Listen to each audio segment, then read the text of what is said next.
Two paws talking politics. Yay!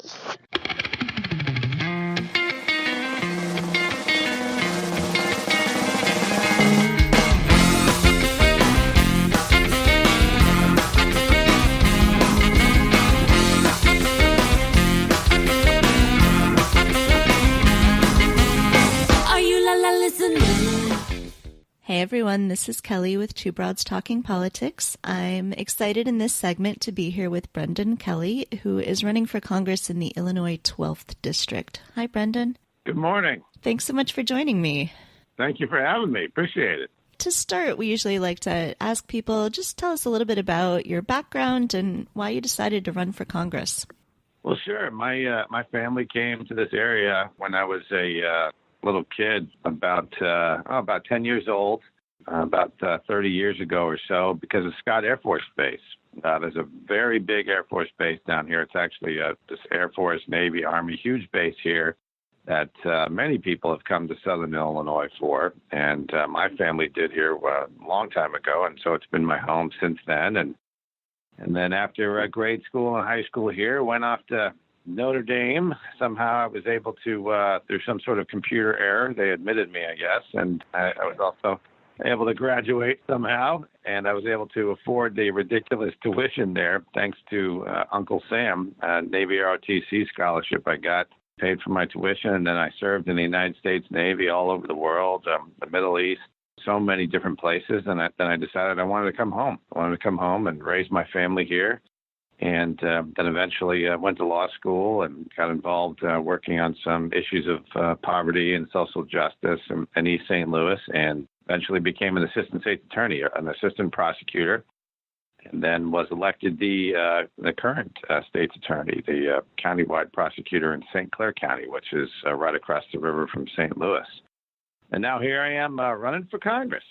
All right. Excellent. And so I'm up in Chicago and admit that I hadn't spent a lot of time looking at Southern Illinois until recently. But I was surprised to note that the Illinois 12th District hasn't actually been a Republican stronghold. So you're facing an incumbent Republican, but he's only been in 2 terms. Can you tell us a little bit about the 12th District?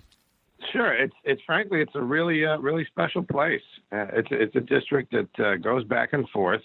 District that President Obama won twice before Donald Trump won the district in 2016. But also in 2016, Tammy Duckworth, who was an amazing senator, a great patriot, she won the district by 9 points the same year that Donald Trump won it. So this place is not deep red or deep blue. It's right down the middle. And it's very elastic, I guess is one way to describe it. It can go back and forth. And it depends on who the candidate is. It depends how you talk to folks. And if you're focused on the things that they are most concerned about, you got a really good chance of being able to serve them. So what are some of those issues that the residents of the 12th District are really concerned about right now? So look, this is a district that has urban areas, has rural areas, has suburban areas. We've got all the good, bad, and ugly, all the challenges and all the potential that you can find anywhere in America we have right here in the 12th Congressional District. And it's a special place that it's hard to nail down sometimes, because I go around, as I've had many town halls, and I've listened to my fellow citizens and looked them in the eye and had these tough conversations. You know, I hear one thing that's pretty consistent. I mean, a lot of guys that love their unions, they love their guns, and they want to be able to smoke as much weed as possible whenever they want to without being prosecuted. So tell me what party that is. Well, guess what? Those are our people. Those are the people that we want in this coalition, because the concerns that they have, whether it's a young kid living in East St. Louis who's trying to scrap together a living, doing his best to live a good life, who looks at the costs of things compared to what money they have coming in, he's angry. He's angry for the same reason that the guy from Steelville or Pinckneyville is angry.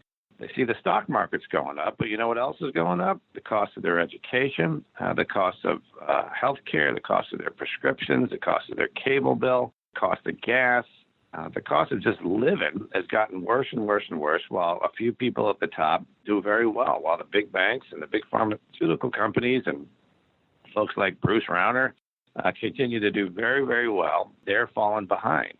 And so as I go around and I listen to people and really, really ask what is on their heart, what is the most concern to them, these are the things they talk about. They talk about the cost of their health care significantly increasing also. Healthcare is a major, major issue.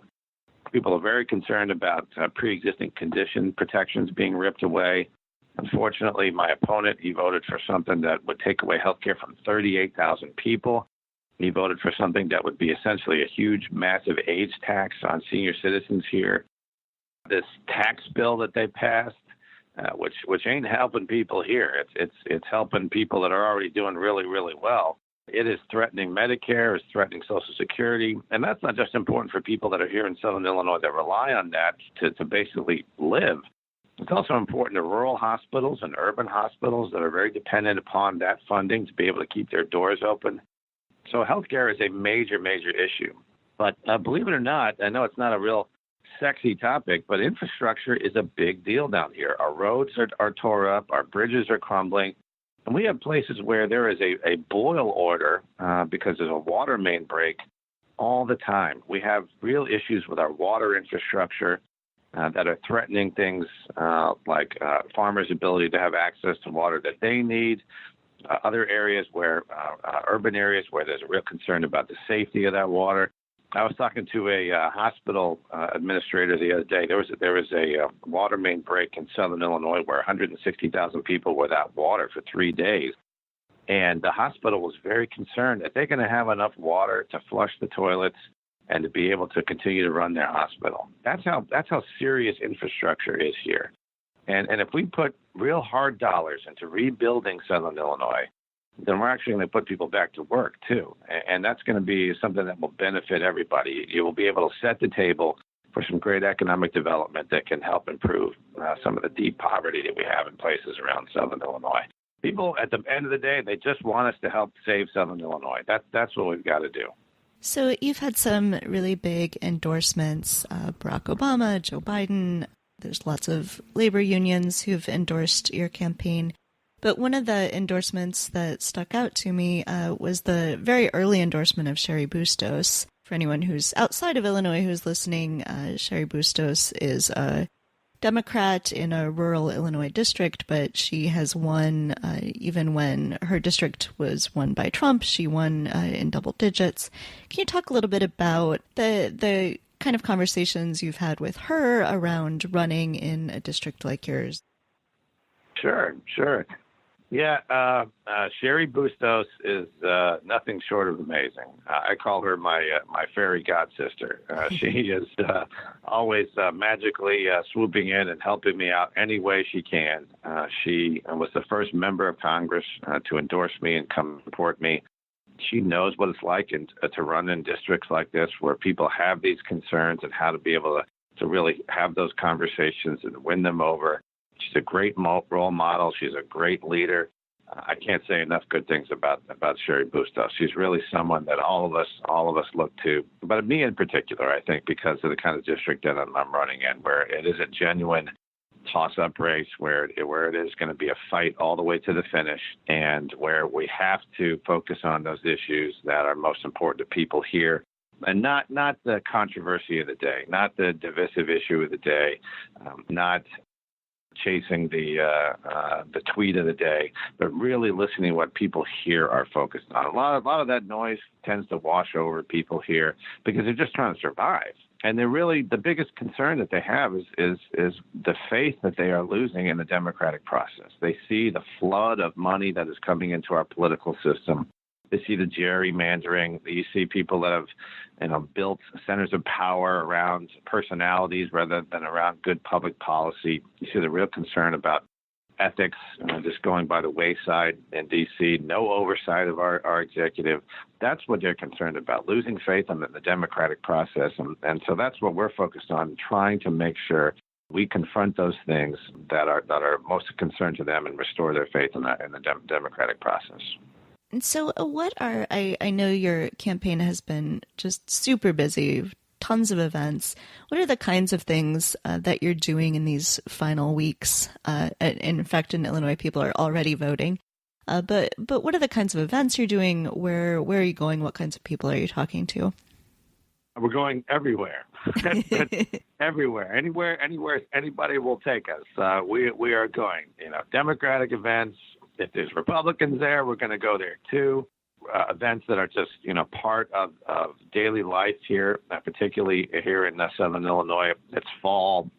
There's a lot of festivals going on. I love going to those and really just talking to people where they're at. Really reaching out to our farmers. It's a busy time of year for farmers, but when they have a moment, we're able to pull them aside and have some good conversations with them about the direction of our agricultural policy. We're going everywhere. I'm very much involved, have been a long time in the African American community, particularly in the East St. Louis area, but now more so even in places all over the district, Carbondale, Cairo, up in the Madison County area. We have a lot of strong support in the African American community. So I'm at a church every weekend, if not more than one church. Because again, that's where you got to go where people are at and talk to them where they are at and where they're living their lives. And we go everywhere we possibly can. I'll be at an event with farmers, and then I'll be at an NAACP meeting. So and everything in between. We just got to do it. I'm at people's houses. We are having house parties. People welcome me into our home. They invite their friends and their family and their neighbor, and we just are winning over hearts and minds one by one, and that's how we're going to do it, by outworking the other guy.